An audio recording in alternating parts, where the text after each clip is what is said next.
¿Y si te dijera que en México todavía existen lugares donde la gente se levanta sin alarma, donde el mercado abre cuando el señor que vende verduras decide llegar, y donde nadie sabe qué es el tráfico de las 8 de la mañana porque nunca lo han vivido? Sí, ya sé. Suena a esos videos romanticones de YouTube donde un chilango cansado vende todo, se va a vivir a un pueblo y a los 3 meses regresa porque extrañaba el Rappi y el aire acondicionado. Te están vendiendo una fantasía, ¿no? Pues no del todo. Resulta que en México hay 10 lugares que el siglo XXI nunca terminó de tragarse. Lugares que el gobierno olvidó, que los jóvenes abandonaron, que el Instagram no supo fotografiar bien, y que por eso mismo sobrevivieron exactamente como eran. No perfectos. No de revista. Pero reales, cabrón. Reales de verdad. Soy el abuelo mexicano, y hoy te voy a llevar a 10 lugares de México que parecen congelados en el tiempo. No te voy a vender la postal bonita. Te voy a contar lo que hay de verdad, lo que se conservó, lo que se perdió, y por qué tú, que ya viviste suficiente de este México moderno y ruidoso, quizás reconozcas algo de tu propia historia en estos lugares. Da un like, suscríbete aunque sea de huevos, y vámonos. 1. San Juan Chamula, Chiapas.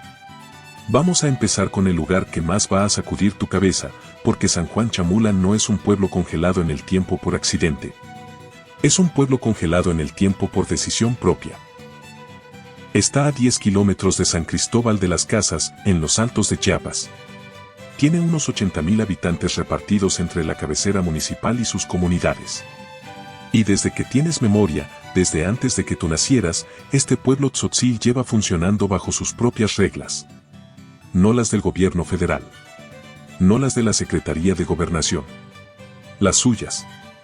Acá no hay policía municipal como la conoces tú. La autoridad son hombres con chaleco de piel de borrego y un bastón de madera. Ellos imponen el orden. Y la gente los obedece, no porque les tengan miedo, sino porque ese es el sistema que llevan siglos construyendo y que nadie ha podido romper. Cuando entras a la iglesia de San Juan Bautista, que por fuera parece una iglesia católica normal, blanca, con su fachada colonial y su campanario, te preparas para lo de siempre, bancas, altar, imágenes de santos, silencio de domingo. Pero adentro no hay bancas. Nunca las hubo. El piso está cubierto de ramas de pino fresco. Hay cientos de velas encendidas directamente sobre el suelo de piedra. Las familias están sentadas en grupos, rezando en tzotzil, rodeadas de botellas de refresco, hierbas medicinales y a veces un gallo o una gallina que forma parte del ritual de curación. El curandero, al que llaman H-Ilol, pasa las manos sobre el enfermo, murmura en su idioma, y el gas del refresco que toman sirve, según la creencia, para expulsar los malos espíritus del cuerpo. No te estoy contando una leyenda. Te estoy contando lo que pasa ahí cada día, en este año, en el 2025 y en el 2026, igual que pasaba hace 100 años. Las mujeres de Chamula visten su falda de lana negra que ellas mismas cardan y tejen. Los hombres mayores todavía usan el chaleco de piel. En el tianguis de la plaza se vende maíz, frijol, hierbas, velas y productos de la milpa que llegan directo del campo sin pasar por ningún intermediario ni por ninguna cámara de comercio. ¿Está todo bien en Chamula? No te voy a mentir. Hay tensiones internas, hay expulsiones de familias que adoptaron otras religiones, hay una estructura de poder comunitario que no siempre es justa con todos. Pero lo que sí es cierto es que este pueblo decidió conservar lo suyo a costa de lo que fuera. Y lo logró. Si alguna vez te preguntas cómo vivía la gente antes de que existiera el IMSS, el SAT y el OXXO, San Juan Chamula te da una respuesta muy concreta. 2. Real de 14, San Luis Potosí. Para llegar a Real de 14 tienes que atravesar un túnel. No es figura retórica. Es un túnel real, de 1,5 kilómetros de largo, excavado en la roca de la Sierra Madre Occidental, por donde cabe un solo coche a la vez. Hay semáforo en cada extremo. Esperas tu turno, entras a la oscuridad y cuando sales al otro lado, el desierto Huichol se abre frente a ti y el pueblo aparece pegado a la ladera de la montaña como si alguien lo hubiera puesto ahí y se hubiera olvidado de avisarle al resto del mundo. Real de 14 tiene hoy unos 800 habitantes. En su mejor momento, a finales del siglo XIX, llegó a tener más de 14,000. Era uno de los centros mineros de plata más importantes de toda la Nueva España. Había teatro, hoteles, casas de cambio, comercios, una vida urbana completa en medio del desierto potosino. Luego vino la Revolución Mexicana, luego el agotamiento de las minas, luego el abandono. Y la gente se fue. Y las casas se quedaron. Y el pueblo se quedó exactamente como estaba, porque nadie tuvo dinero ni razón para demolerlo ni para renovarlo. Hoy caminas por sus calles empedradas y ves casonas del siglo XIX con las fachadas de cantera todavía en pie, algunas habitadas, otras semiderruidas, todas con esa pátina de tiempo que ningún arquitecto puede reproducir en un fraccionamiento nuevo. La parroquia de la Purísima Concepción sigue siendo el centro de todo. El Palenque de Gallos, aunque ya no funciona como antes, sigue ahí. El silencio es tan denso que escuchas el viento. Real de 14 es también territorio sagrado para el pueblo Huixaritari, los huicholes, que cada año peregrinan cientos de kilómetros a pie para llegar al desierto de Wirikuta, que rodea el pueblo, a recolectar peyote en sus ceremonias anuales. Eso lo llevan haciendo desde antes de que llegaran los españoles, y lo siguen haciendo hoy. ¿Qué tiene de complicado? Que está a 4 horas de San Luis Potosí capital por carretera, con los últimos 25 kilómetros por una terracería de alta montaña. Que en temporada de lluvias el acceso se complica. Que los servicios son mínimos, hay un par de fondas, un pequeño hotel, farmacias escasas. Si necesitas médico de verdad, te toca bajar a la ciudad. Pero si lo que buscas es pararte en un lugar donde sientas el peso completo de la historia mexicana, sin filtros, sin restaurantes de cocina fusión, sin wifi en cada esquina, Real de 14 es de los pocos lugares en este país donde eso todavía es posible. 3. Mineral de Pozos, Guanajuato. El tercer lugar de esta lista también es minero. Y también está semivacío. Pero Mineral de Pozos tiene algo que los otros dos no tienen, la sensación más exacta de haber llegado justo cuando todos se acababan de ir. Está en el municipio de San Luis de la Paz, en el noreste de Guanajuato. Durante el Porfiriato fue uno de los centros mineros más productivos del país. Llegó a tener más de 70,000 habitantes. Había teatros, haciendas de beneficio, compañías mineras con inversión extranjera, una actividad económica que hacía temblar el suelo. Luego colapsó la minería, luego vino la revolución, luego la guerra cristera, y la gente se fue en oleadas hasta que quedaron menos de 5,000 personas donde antes había 70,000. Lo que dejaron atrás son las minas. Docenas de bocas de mina abiertas en el paisaje semidesértico, con sus estructuras de hierro oxidado todavía en pie, sus chimeneas de ladrillo apuntando al cielo, sus tiros verticales que se pierden en la oscuridad. Caminas entre ellas y no necesitas que nadie te explique lo que pasó. El paisaje te lo explica solo. En el centro del pueblo hay casonas coloniales habitadas, una plaza tranquila, una parroquia, artesanos que trabajan con instrumentos prehispánicos de percusión que rescataron de la tradición chichimeca. No hay Oxxo. No hay Soriana. Hay una carnicería, una tortillería, un par de tiendas de abarrotes y fondas donde sirven caldo de res desde temprano. Hoy Mineral de Pozos tiene la denominación de pueblo mágico. Eso trajo algo de turismo de fin de semana, algunos talleres de mezcal, un hotel boutique en una casona restaurada. Pero no alcanzó para transformarlo. Sigue siendo un pueblo chico, silencioso, rodeado de ruinas y de historia que nadie recogió del suelo. Para la gente que creció en un México donde los domingos olían a caldo y a tierra mojada, donde no había prisa porque no había a dónde ir rápido, Mineral de Pozos tiene ese aroma de regreso que ya no se encuentra fácil. 4. Cuetzalan, Puebla. Hay lugares en México que huelen diferente. Cuetzalan es uno de ellos. Está en la Sierra Norte de Puebla, a unas 4 horas de la capital del estado por una carretera que sube, baja, da vuelta, vuelve a subir y en algún momento deja de tener señal de celular para siempre. La neblina llega casi todos los días, espesa, baja, de la que te moja la ropa sin que estés consciente de que está lloviendo. Las calles son empedradas y con pendiente. Las casas tienen techo de teja roja. Y en el mercado dominical, las mujeres nahuas llegan desde sus comunidades con huipiles bordados a mano, cargando canastos con café, flores, tamales y artesanías que tejieron ellas mismas en telar de cintura durante la semana. Cuetzalan tiene unos 50,000 habitantes en todo el municipio, aunque la cabecera es mucho más pequeña. El náhuatl y el totonaco no son lenguas que se escuchan en las ceremonias o en los museos. Son el primer idioma de mucha gente que vive ahí.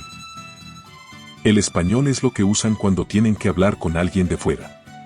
Cada domingo el tianguis transforma la plaza central. Y no es el tianguis folclorizado para turistas que ya conoces de otros lugares. Es el tianguis de verdad, el que existe porque la gente necesita comprar y vender, el que tiene precios en pesos chicos, el que huele a copal, a café recién tostado y a tortillas que se están haciendo en ese momento sobre el comal. Ahí todavía se practica el trueque. No como atracción turística. Como sistema de intercambio real entre vecinos que se conocen de toda la vida. En el atrio de la parroquia de San Francisco, los voladores de Cuetzalan siguen ejecutando su ritual.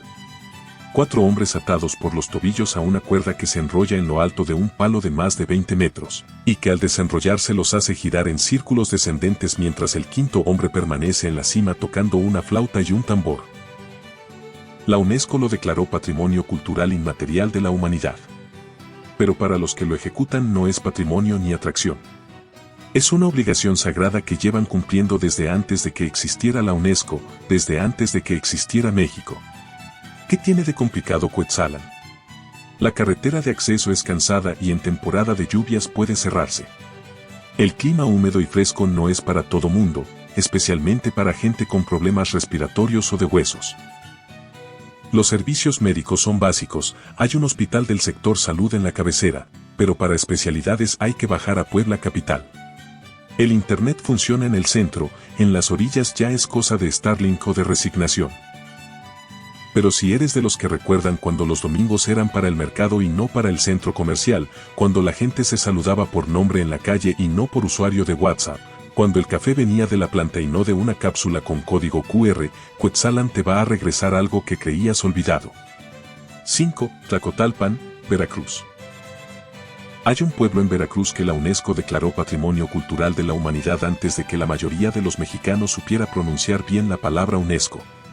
Y ese pueblo se llama Tlacotalpan. Está a 100 kilómetros al sur del puerto de Veracruz, a orillas del río Papaloapan, que en náhuatl significa Río de las Mariposas.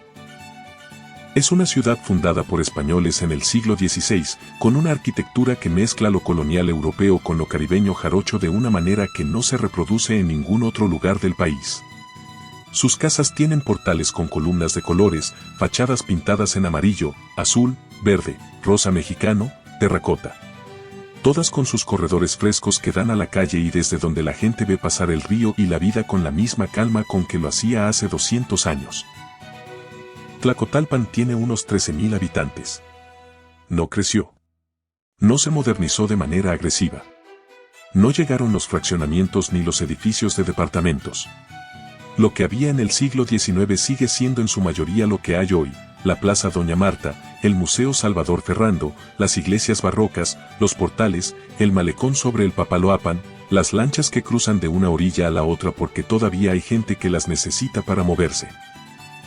La música que se escucha en Tlacotalpan no es la que sale de una bocina Bluetooth conectada a Spotify. Es el son jarocho de verdad, el que se toca con jarana y arpa en las tarimas de las casas particulares, el que tiene sus raíces en África, en España y en el México indígena mezclados en algo que no existe en ningún otro lugar. Aquí nació Agustín Lara, el músico poeta. Y aunque Lara ya se fue hace mucho, el ambiente que lo produjo sigue ahí, flotando entre los portales y el olor a río. Cada febrero, la fiesta de la Candelaria convierte al pueblo en una celebración colectiva donde el toro de petate recorre las calles, la música no para y la gente baila en la calle como si el mundo no tuviera prisa, porque en Tlacotalpan el mundo efectivamente no tiene prisa. ¿Qué tiene de difícil? El calor. Veracruz costero es calor húmedo de los que pesan, de los que no te sueltan ni en la noche. La temporada de lluvias trae inundaciones ocasionales porque el Papaloapan es un río serio que cuando crece, crece de verdad. Los servicios médicos especializados están en Veracruz Puerto o en Córdoba, a más de 1 hora. Y la vida social fuera de las fiestas es la de pueblo chico, tranquila hasta el punto en que algunos lo llaman aburrida. Pero para quien creció en un México donde la sobremesa duraba horas, donde la vecina te traía un plato de lo que había cocinado sin que nadie se lo pidiera, donde el río era el patio trasero de toda una generación, Tlacotalpan no es un destino turístico. Es un espejo. 6. Álamos, Sonora. El norte de México tiene fama de moderno. De ciudades nuevas, de maquiladoras, de frontera y de todo lo que eso implica. Oxxos en cada esquina, carreteras de 4 carriles, fraccionamientos que se construyen de un año para otro. Por eso cuando llegas a Álamos, Sonora, el golpe es doble. Álamos está en el sur del estado, en la Sierra Sonorense, a unas 5 horas de Hermosillo por carretera federal. Tiene unos 25,000 habitantes en el municipio, pero la cabecera donde está el centro histórico es mucho más pequeña, más íntima, más silenciosa de lo que cualquier sonorense te haría esperar. Sus calles empedradas tienen más de 300 años. Sus casonas de cantera rosa con patios interiores, arcos y corredores son construcciones del siglo XVII y XVIII que en lugar de derrumbarse o demolerse se quedaron en pie, habitadas, conservadas, respirando todavía. Álamos fue durante la época colonial uno de los centros mineros más ricos del noroeste de la Nueva España. La plata que salía de sus minas financió parte importante de la corona española. Luego vino el declive minero, luego la revolución, luego el aislamiento geográfico que la sierra impone naturalmente, y el resultado fue que nadie tuvo dinero ni interés en modernizar lo que había. Las casonas sobrevivieron porque demolerlas hubiera costado más trabajo que dejarlas estar. Hoy Álamos es pueblo mágico, sí, pero de los que todavía no se turistificaron del todo. Hay algunos hoteles boutique instalados en casonas restauradas, hay restaurantes con cocina regional sonorense, hay visitantes que llegan los fines de semana desde Los Mochis o desde Hermosillo. Pero entre semana el pueblo recupera su ritmo natural, el de la gente que vive ahí, que va al mercado, que saluda en la plaza de armas, que toma café en las fondas de siempre. En esa plaza de armas está la parroquia de la Purísima Concepción, construida en cantera rosa en el siglo XVIII. Con una fachada que en las tardes cuando le pega el sol del oeste se vuelve de un color que ninguna fotografía reproduce bien. Junto a la plaza está la casa donde nació María Félix en 1914, hoy convertida en museo. La doña se fue de Álamos siendo una muchacha y nunca regresó a vivir, pero algo del carácter de este pueblo, esa combinación de belleza serena y terquedad norteña, se quedó en ella para siempre. Lo que Álamos conserva mejor que ninguna otra ciudad del norte es el silencio. El silencio de pueblo colonial que no tiene tráfico pesado, que no tiene bocinas de camión, que no tiene el ruido blanco constante al que te acostumbraste sin darte cuenta viviendo en ciudad grande. En Álamos escuchas los pájaros. Escuchas tus propios pasos sobre el empedrado. Escuchas las campanas de la iglesia que todavía marcan las horas como lo han hecho desde hace 3 siglos. ¿Qué tiene de complicado? El verano sonorense es de los más extremos del país. De junio a septiembre el calor en la región puede superar los 40 grados con humedad de temporada de lluvias. La sierra protege un poco, pero no del todo. Los servicios médicos especializados están en Los Mochis, Sinaloa, a 1 hora y media, o en Hermosillo, a 5 horas. Y la conectividad de Internet, aunque ha mejorado con Starlink, sigue siendo irregular en las colonias más alejadas del centro. Para la gente que recuerda el norte de México de antes, el de las haciendas ganaderas y los pueblos de adobe donde la vida tenía un ritmo marcado por el sol y no por las notificaciones del celular, Álamos es una de las pocas pruebas de que ese norte todavía existe en algún rincón. 7. Huamantla, Tlaxcala. Tlaxcala es el estado más pequeño de México y también uno de los más ignorados. No tiene playa. No tiene zona arqueológica famosa. No tiene el Jaip de Oaxaca ni la Marca de Guanajuato. Y por eso mismo conserva cosas que los estados más visitados ya perdieron hace tiempo. Huamantla está a media hora de la capital de Tlaxcala, en el altiplano central, con el volcán La Malinche vigilando desde atrás como lo ha hecho siempre. Tiene unos 80,000 habitantes en el municipio. Es una ciudad de tamaño mediano, con su centro histórico colonial intacto, su mercado de siempre, sus iglesias barrocas y una plaza principal que todavía funciona como plaza principal. Con gente sentada en las bancas, con puestos de comida al lado, con niños corriendo y con señores mayores viendo pasar la tarde sin que nadie les diga que están perdiendo el tiempo. Lo que hace a Huamantla diferente de cualquier otro lugar de esta lista es lo que pasa una noche al año, la noche del 14 al 15 de agosto, víspera de la Asunción de la Virgen. Esa noche, los huamentlecos salen a la calle con flores, acerrín de colores, semillas, hojas secas y arena teñida, y durante horas construyen alfombras artesanales sobre el pavimento. Kilómetros de alfombras con imágenes religiosas, diseños geométricos, figuras de animales y flores que cubren las calles del centro histórico de una manera que ninguna foto hace justicia. Al amanecer del 15, la procesión de la Virgen pasa por encima y deshace en minutos lo que costó toda la noche construir. Esa tradición lleva haciéndose desde el siglo XVII. Sin interrupción. Sin que ningún gobierno municipal haya tenido que convencer a nadie de participar, porque la gente de Huamantla lo hace porque es parte de lo que son, igual que su abuelo lo hizo y el abuelo de su abuelo. El resto del año Huamantla tiene su feria taurina, que es una de las más antiguas del país, su museo del títere, que guarda una colección de muñecos articulados que dan cuenta de una tradición artesanal de más de un siglo, y su vida cotidiana de pueblo que no necesita pretexto para tener carácter. ¿Qué tiene de complicado? El frío del altiplano tlaxcalteca es constante. No el frío extremo de la Sierra Potosina, pero sí el frío húmedo de la meseta que en invierno cala los huesos con una eficiencia tranquila. Los servicios médicos de especialidad están en Puebla, a 45 minutos.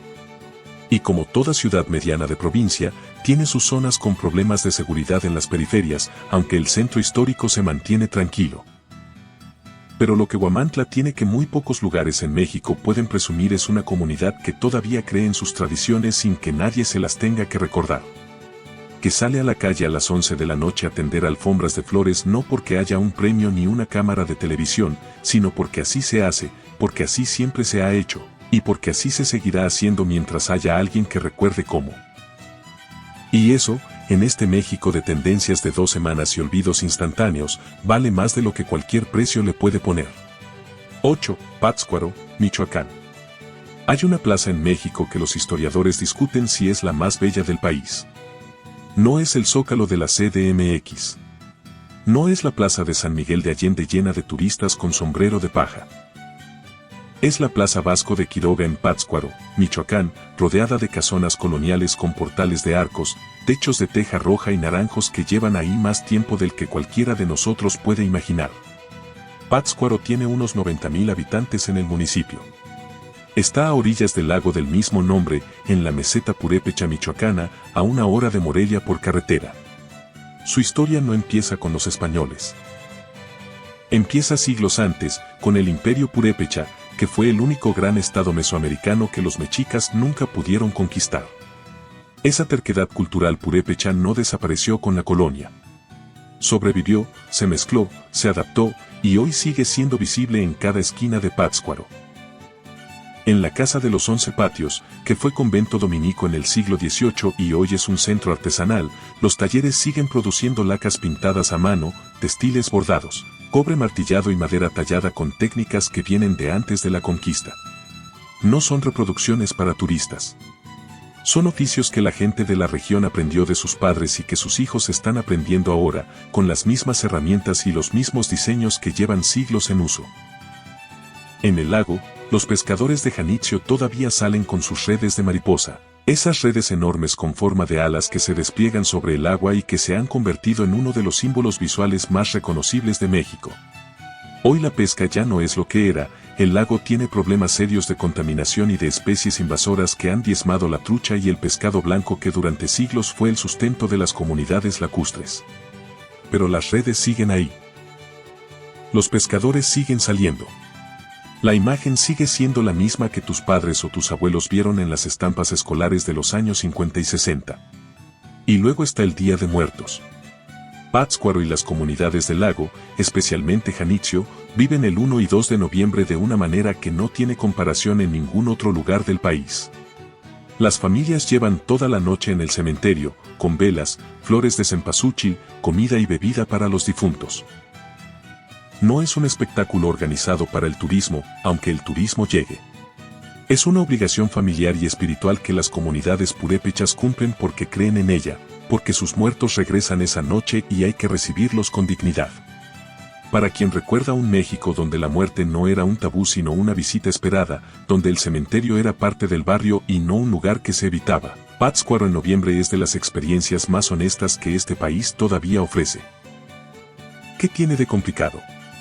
El turismo del Día de Muertos se ha masificado en los últimos años y la experiencia ya no es la misma de antes. Hay drones, hay fotógrafos profesionales, hay tours organizados desde la CDMX. El resto del año Pátzcuaro recupera su calma, pero ese fin de semana de noviembre ya es otra cosa. El frío lacustre de noviembre a febrero es intenso y húmedo.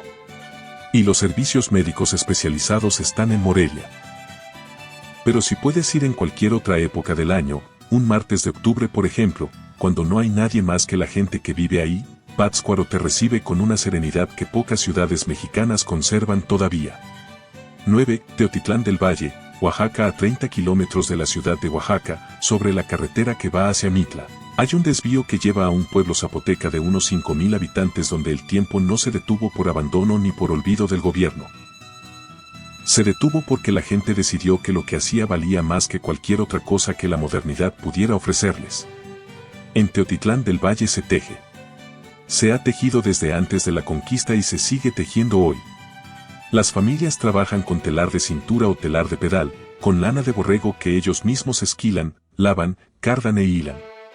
Los colores no vienen de anilinas industriales compradas en ferretería. Vienen de la grana cochinilla, ese insecto diminuto que vive en los nopales y que produce uno de los rojos más intensos que existen en la naturaleza, el mismo rojo que usaban los zapotecas antes de que llegaran los españoles y que los españoles se llevaron a Europa donde se convirtió en el color favorito de los reyes y los cardenales. Vienen también del añil, del musgo, de la cáscara de granada, de raíces y plantas que crecen en los cerros de los valles centrales. Entras a Teotitlán y las casas tienen sus talleres abiertos a la calle. Puedes ver a las mujeres tejiendo en el patio, a los hombres preparando los tintes en ollas de barro sobre fogones de leña, a los niños aprendiendo a manejar el telar desde que tienen edad para alcanzarlo. No hay señalética turística que te explique lo que estás viendo. Lo que estás viendo se explica solo. El mercado de artesanías del pueblo es de los más honestos que puedes encontrar en Oaxaca. No hay intermediarios de la ciudad que lleguen a comprar barato y vender caro en el centro de Oaxaca. Las familias venden directamente lo que producen, a precios que reflejan el trabajo real de semanas o meses de tejido. Un tapete grande, de esos que tienen diseños geométricos zapotecas o reproducciones de Rufino Tamayo o de figuras prehispánicas, puede costar entre 2,000 y 15,000 pesos dependiendo del tamaño y la complejidad. No es barato. Pero cuando sabes lo que hay detrás, lo que te parece barato es todo lo demás. El Templo de la Preciosa Sangre de Cristo, construido en el siglo XVI sobre las ruinas de un centro ceremonial zapoteca, todavía conserva en sus paredes interiores murales con símbolos prehispánicos mezclados con iconografía católica. Como si los artesanos que lo construyeron hubieran decidido que podían obedecer a los frailes en la forma pero no en el fondo. ¿Qué tiene de complicado? Que está a media hora de Oaxaca ciudad, lo que significa que el turismo llega con facilidad y los precios de algunos productos han subido considerablemente en los últimos años. Que el calor del valle oaxaqueño en primavera es seco e intenso. Que si buscas servicios más allá de lo básico, los tienes en Oaxaca ciudad a 30 minutos. Pero lo que Teotitlán conserva intacto, lo que ningún turismo ni ninguna modernización ha podido quitarle, es el orgullo. La certeza tranquila de que lo que hacen importa, de que el oficio que aprendieron de sus abuelos no es un oficio menor ni una curiosidad folclórica. Es su identidad. Y eso no está en venta. 10. San Ignacio, Sinaloa. El último lugar de esta lista es el que menos gente conoce. Y probablemente el que más merece ser conocido.